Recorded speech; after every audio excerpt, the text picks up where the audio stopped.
George Murphy, Ronald Reagan, and Robert Montgomery are among the top-flight movie actors testifying before the House Un-American Activities Committee in Washington. A storm was gathering over Hollywood. A committee in Congress decided to accuse Hollywood of being riddled with communists, particularly writers, who were trying to undermine Americans' patriotism with communist propaganda, subversive touches introduced into scripts. Eric Johnston, president of the Motion Picture Association, testifies before the House Committee on Un-American Affairs. Mr. Hoover said that several years ago the communist underground directed its agents, in effect, to infiltrate Hollywood and to do everything possible to poison the screen.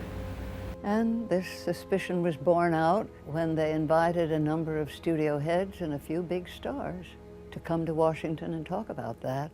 And they agreed with the committee, yes indeed, communism was threatening movies. As the subpoenaed writers who came to be called the Hollywood 19, they were being treated very roughly, denied their constitutional rights. It is historically denied to any committee of this sort to invade the rights and privileges and immunities of American citizens, whether they be Protestant or Methodist or Jewish or Catholic, in order that you can then smear the motion picture industry and you can proceed from that to the press. I'll take this man away from the stage.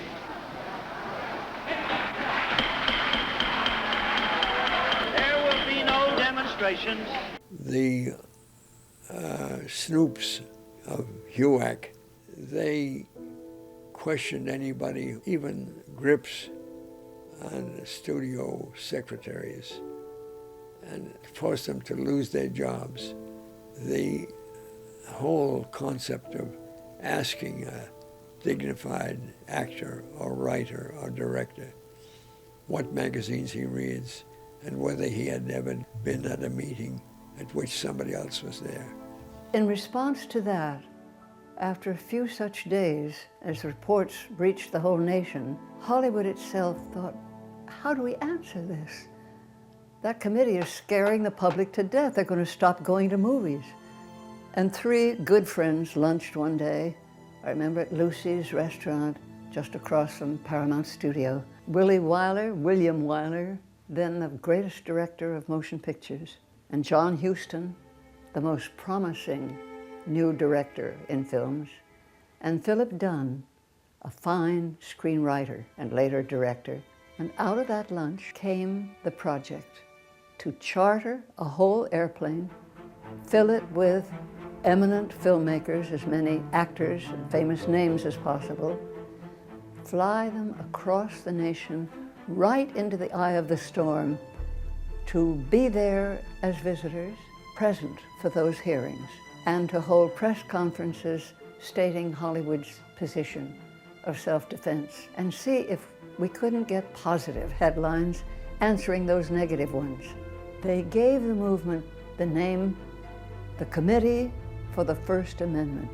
And under that banner, all of us gathered and took that flight to Washington and spoke our piece in defense of our industry and the freedom of the people who make films. On that flight, there was Danny Kaye, June Havoc, Gene Kelly, Evelyn Keyes, Jane Wyatt, and the most famous, the Bogarts, Humphrey and his wife, Lauren Bacall.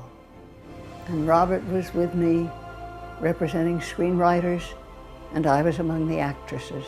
When we stopped on the way at several major cities with the airfields filled with mobs wanting to meet movie stars, and we explained to them our mission. In Washington, we were greeted by a mixed press.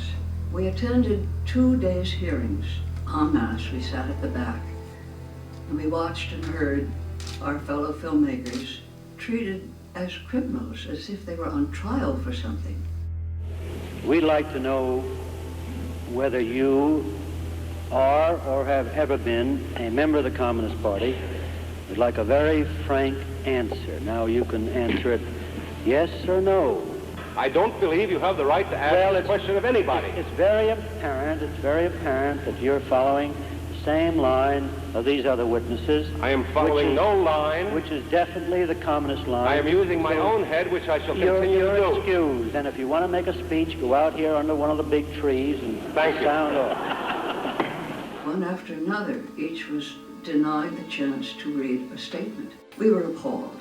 When we came home, the atmosphere had already changed in Hollywood. If there was a gathering, a little party, the snoops would take down the numbers of the automobiles parked outside the meeting place. And they could be called up and were called up by the committee. Suddenly the industry was under attack. The movies people were going to see were made suspect that maybe their loyalty was being subverted with red propaganda. Every headline, every newscast, every newsreel was filled with this, and poor Hollywood was reeling under this amazing behavior and finding ways to react instantly. And among them was Hollywood Fights Back. And that was 2 radio broadcasts over network radio, ABC. Hollywood Fights Back. The writers were Norman Corwin, the poet laureate, as he's properly named, of radio's golden age, my own husband, Robert Presnell Jr., who came out of radio writing into screenwriting, and Millard Lampell, a former folk singer, now a radio and screenwriter. And they turned out these very short messages. This is Humphrey Bogart. This is Marsha Hunt. This is Burt Lancaster. This is Lucille Ball. This is Judy Garland. This is William Wyler. I'm a movie director, and I'm convinced I wouldn't be allowed today to make the best years of our lives as it was made a year ago. That is directly the result of the activities of the Un-American Activities Committee. They are creating fear in Hollywood. Well, Marsha was happy to be recruited for that broadcast, which was full of stars. They contained the vehement emotions of more famous people, great artists, than had ever been assembled in a single program. Here they were appearing as American citizens, outraged American citizens. You know, we gathered as a group of Hollywood people who resented this kind of investigation.